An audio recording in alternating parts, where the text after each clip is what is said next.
Welcome to Akash online classes. मैं Akash Singh. Constitution की series में मैंने जो लास्ट वीडियो अपलोड किया था उसमें मैंने शेड्यूल्स के बारे में समझाया था। डिटेल डिस्क्रिप्शन देने के बाद मैंने आज जो वीडियो बनाने का स्टार्ट किया है वो है ट्रिक्स। देखिए, कई लोगों के मेरे पास मैसेज आ रहे थे और कई लोगों ने मेरे से ये चीज़ कही थी कि जो 12 शेड्यूल है इनको याद करने में बहुत ज़्यादा प्रॉब्लम होता है, याद नहीं होता है। तो मैंने जो आज वीडियो सोचा है बनाने के लिए कि उन शेड्यूल्स को जब आप डिस्क्रिप्ट तरीके से देख लेंगे और आप देख लेंगे कि डिटेल में जब आपने पढ़ लिया है, फिर आप इस वीडियो को देखेंगे तो उन सबको जब आप रिलेट करेंगे तो ये ट्रिक्स के माध्यम से आप उसको बहुत आसानी से लर्न कर सकते हैं। ओके, तो जो इंग्लिश मीडियम स्टूडेंट्स हैं जो कि इंग्लिश मीडियम में पढ़ना चाहते हैं, इस ट्रिक्स को इंग्लिश में याद करना चाहते हैं, उनके लिए भी ट्रिक्स है। प्लस जो हिंदी मीडियम में स्टोरी बना के याद करेंगे उनके लिए भी ट्रिक्स है। तो आइए सबसे पहले देखते हैं ट्रिक्स उनके लिए जो इंग्लिश मीडियम में। ओके, तो देखिए, सबसे पहले हमारे पास जो ट्रिक के लिए जो वर्ड है जो हमें याद रखना है सेंटेंस, वो है tears of old PM. Tears of old PM, ये हमको याद रखना है कि जब भी शेड्यूल आएगा तो मतलब हमको ये वर्ड सेंटेंस से याद रखना है कि शेड्यूल से रिलेट करना है tears of old PM. Okay, अब देखिए इस टीयर्स ऑफ ओल्ड पीएम को कैसे हम अलग अलग जो है वो डिस्क्राइब करते हैं। देखिए, टी से है टेरिटोरियल। टेरिटोरियल से मतलब ये है कि हमको पता है कि हमारा जो फर्स्ट शेड्यूल था वो यूनियन और स्टेट्स का था। ओके, इतना 28 स्टेट्स से और 8 यूनियन टेरिटरी हमने डिस्कस करी थी और वो सीमाएं जो है उनकी बदल सकती हैं। तो सबसे पहले टी से टेरिटोरियल। ई से सैलरी और एमोल्यूमेंट्स की बात की थी, तो ये हो गया एमोल्यूमेंट्स या अलाउंस जो हम बोलते हैं, तो वो हो गई सैलरी। ए से हम बात करेंगे ओथ और अफर्मेशन की, जो भी शपथ जो मिनिस्टर, जजेस और जो लेजिस्लेटिव असेंबलीज के मेंबर होते हैं वो लेते हैं, उनकी ओथ होती है। चौथे नंबर पे राज्यसभा में जो सीट का आवंटन या फिर बोलते हैं हम allocation of seats in Rajya Sabha, तो उनकी बात किस में होती है? फोर्थ शेड्यूल में होती है। ओके, फिफ्थ शेड्यूल में बात होती है शेड्यूल एरियाज और शेड्यूल ट्राइब्स में एडमिनिस्ट्रेशन की। तो एस से आपको क्या याद रखना है? Schedule areas and schedule tribes. Okay, फिर यहाँ जो ओ है, ऑफ का ओ सबसे पहला, उसमें है अदर ट्राइबल एरियाज। अब देखिए ये रिलेट करना आसान होगा कि यहाँ पे शेड्यूल एरियाज और ओ से फिर जो नेक्स्ट ओ आ रहा है उसमें अदर ट्राइबल एरियाज। ओके, कहाँ के? नॉर्थ ईस्टर्न स्टेट के। फिर आता है जो हमारा एफ से, तो इसमें देखिए क्या है, फेडरल स्ट्रक्चर की बात मैंने इसलिए लिखी है। फेडरल स्ट्रक्चर मतलब ये होता है ना डिवीजन ऑफ पावर, जिसमें हमने 3 लिस्ट में पढ़ी थी। 7 शेड्यूल मैंने आपको बताया था इंपॉर्टेंट शेड्यूल है। तो उसमें क्या है, हम कितनी लिस्ट पढ़ते हैं? 3 शेड्यूल, 3 लिस्ट पढ़ते हैं। तो तीनों लिस्ट में क्या हुआ है? तीनों लिस्ट में डिवीजन तो हुआ है सेंटर और स्टेट का, तो वो किसका साइन है? एक फेडरलिज्म का। ओके दोस्तों, तो फेडरल स्ट्रक्चर, तो एफ से फेडरल स्ट्रक्चर। तो जैसे ही आप ये फेडरल वर्ड देखेंगे तो आपको क्या याद आ जाएगा? लिस्ट के बारे में आपको समझ में आ जाएगा कि तीनों लिस्ट में है। ओके दोस्तों, फिर उसके बाद 8 में ओ से क्या हो जाएगा? Official languages. हमारे जो कॉन्स्टिट्यूशन में 22 ऑफिशियल लैंग्वेजेस हैं, तो उन ऑफिशियल लैंग्वेज की बात किसमें होगी? इस 8 शेड्यूल में, जो कि ओ से डिनोट किया हमने। ओके, फिर उसके बाद एल से ये देखिए 9 शेड्यूल हमारे जो कॉन्स्टिट्यूशन में ऐड हुआ वो फर्स्ट अमेंडमेंट एक्ट से लागू हुआ था और 1951 में ये लाया गया था। तो उसमें क्या किया था, मैंने आपको एग्जांपल के तौर पे समझाया था कि जब भी राज्य सरकार या कोई भी केंद्र सरकार भूमि अधिग्रहण करेगी, मींस लैंड जो है वो एक्वायर करेगी, तो उसके लिए कोई भी ऐसा नहीं होगा कि जिस किसी की भी लैंड जो है एक्वायर कर लिया तो वो कोर्ट में चला जाएगा। उसके कोई भी प्रावधानों को कोर्ट में चैलेंज नहीं किया जा सकता। ओके, तो लैंड रिफॉर्म्स एक तरीके से लैंड रिफॉर्म हो गया। अब सरकार जो जमीन अधिग्रहण करती है वो हमारे ही गुडविल के लिए करती है, उसमें डैम बनाएंगे या फिर कुछ ऐसी चीजें बनाएंगे जो हमारे लिए अच्छा हो। तो ये लैंड रिफॉर्म्स के बारे में था एल। तो ये एल जो है 9th शेड्यूल को याद रखना है। फिर उसके बाद जो 10th है, 10th है हमारे डिफेक्शन के लिए।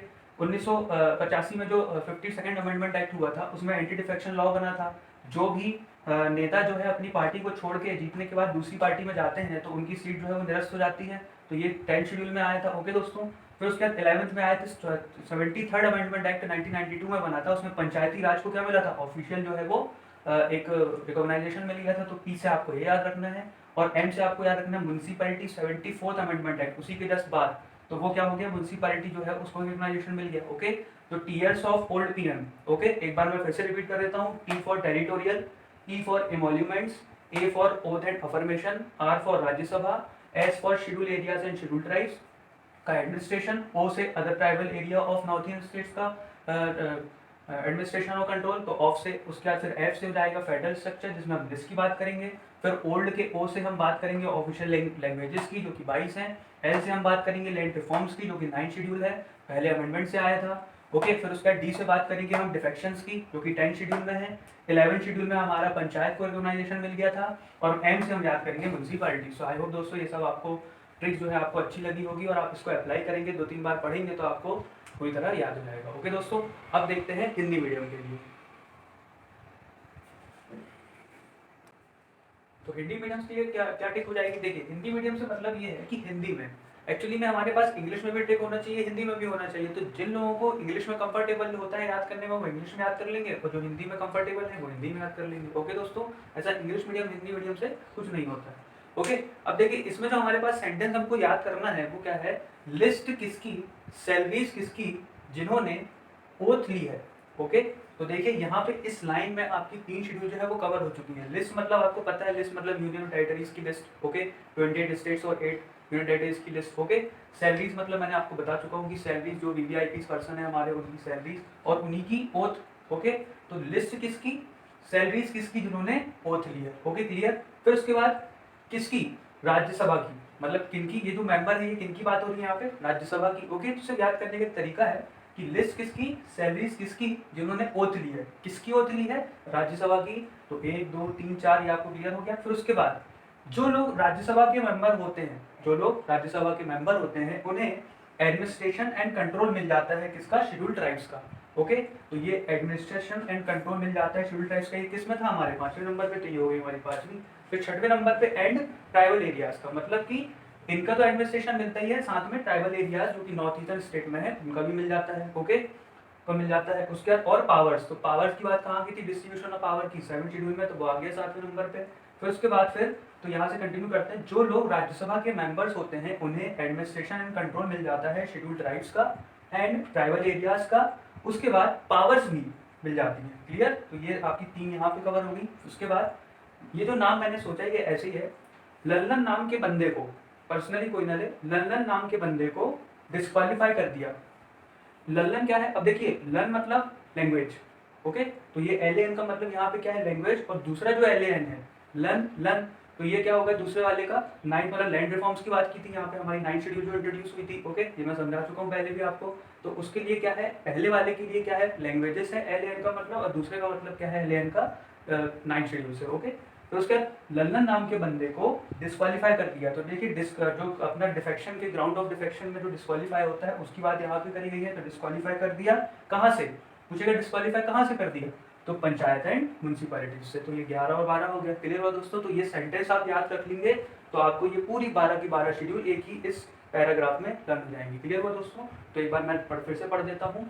लिस्ट किसकी, सैलरीज किसकी जिन्होंने ओथ ली है, 3 कवर। किसकी, राज्यसभा की, 4थी कवर। जो लोग राज्यसभा के मेंबर्स होते हैं उन्हें एडमिनिस्ट्रेशन एंड कंट्रोल मिल जाता है schedule tribes and tribal areas का। ओके, तो हमारी ये 5वीं 6वीं कवर। और पावर्स भी मिल जाती हैं, तो पावर्स मतलब डिस्ट्रीब्यूशन ऑफ पावर। ओके, मिल जाती हैं लल्लन नाम के बंदे को। तो पहला LAN का मतलब क्या हुआ हमारा, लैंग्वेजेस, और दूसरे का मतलब क्या हुआ, 9 शेड्यूल। तो उसमें क्या था, लैंड रिफॉर्म्स वगैरह के लिए जो भूमि अधिग्रहण, राइट टू प्रॉपर्टी, सब आपको पता है। तो लल्लन नाम के बंदे को डिस्क्वालीफाई कर दिया। डिस्क्वालीफाई मतलब on the ground of defection, जब कोई पार्टी छोड़ के जाएगा, ये भी आपको क्लियर है। तो लल्लन नाम के बंदे को डिस्क्वालीफाई कर दिया। पूछेगा कहाँ से, तो 11 और 12 का मतलब है कहाँ से पूछेगा, तो पंचायत और म्यूनसिपैलिटीज से। ओके, क्लियर हुआ दोस्तों। तो ये जो ट्रिक्स थी आपको शेड्यूल याद करने की, मुझे लगता है कि आप इसको 1-2 बार देखेंगे तो आप कभी नहीं भूलेंगे। आप स्टोरी की तरह इसको पढ़ लीजिएगा तो आप कभी भी इसको क्वेश्चन आपका नहीं छूटेगा। क्लियर हुआ दोस्तों। तो आपको अगर ये मेरा जो अटेम्प्ट है या फिर जो मैंने ये ट्राई किया है आपके लिए, अगर आपको पसंद आया है तो ज़्यादा से ज़्यादा वीडियो को लाइक कीजिए और लोगों में शेयर कीजिए। जो ये ट्रिक्स को बहुत ज़्यादा ढूंढ रहे हैं तो उनमें ज़रूर शेयर कीजिए, ये उनके लिए बहुत हेल्पफुल होगा ये। ओके दोस्तों, तो आपको अगर ये वीडियो अच्छा लगा है तो प्लीज़ लाइक कीजिए, ज़्यादा से ज़्यादा शेयर कीजिए। जो लोग नए हैं चैनल में, मैं उनसे रिक्वेस्ट करूँगा कि आपकी स्क्रीन पे जब आप वीडियो देखेंगे तो सब्सक्राइब बटन आएगा नीचे, प्लीज़ उसको ज़रूर प्रेस करें। ओके दोस्तों, तो मिलते हैं फिर अगले सेशन में। Thank you very much.